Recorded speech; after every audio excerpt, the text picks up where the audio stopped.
हे आहे. ज्याला धम्म अचूक पद्धतीने ऐकता आला तर समजून जायचं त्याचं पुण्य आहे.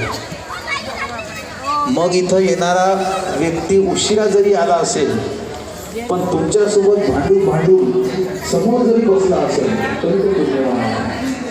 पण जो व्यक्ती सकाळपासून आला आणि तो मागून बसला तरी समजून जायचं. कारण बुद्धवाणी ऐकण्यासाठी समोरही बसण्यासाठी पुण्यकर्माची गरज लागते. जसं मनाने तुम्ही बसला होता पण तो कुत्रा येऊन समोर येऊन टकर पाहिजे म्हणलं बापा रे याने ऐकायचं काय का पण तुम्ही हटून गेले चालला. पण बुद्ध म्हणतात मनुष्य जन्म मिळणं दुर्लभ आहे आणि त्या मनुष्य जीवनामध्ये भगवंताचा धर्म ऐकणं हे त्याच्यापेक्षाही दुर्लभ आहे. हे कुणालाही ऐकायला मिळत नाही आणि ज्याला ज्याला ऐकायला मिळते तो एक जीवनात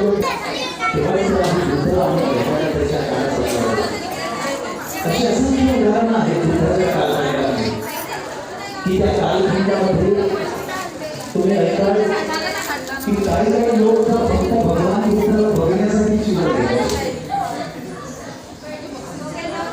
आणि काही लोक भगवंताच्या जवळ असूनही त्याचा लाभ घेता येत नाही आणि काही लोक भगवंताला दूर बघून सुद्धा शुद्ध चित्ताने वंदना करायचे तरी त्यांना निर्माणाचा साक्षात्कार करायचा. पण काही लोक जवळ असून बुद्धाला अभिवादन करून सुद्धा. तर एक गोष्ट आहे, आताच मी बांगलादेशाला जाऊन आलो, एक अरब भंतेजींना भेटून आलो. त्या बांगलादेशाला गेला असताना आमच्या उपासिका अशा सरळ बसल्या होत्या, त्याला सुखासन म्हणतो आपण. तर भंतेजी काहीच सांगत नव्हते.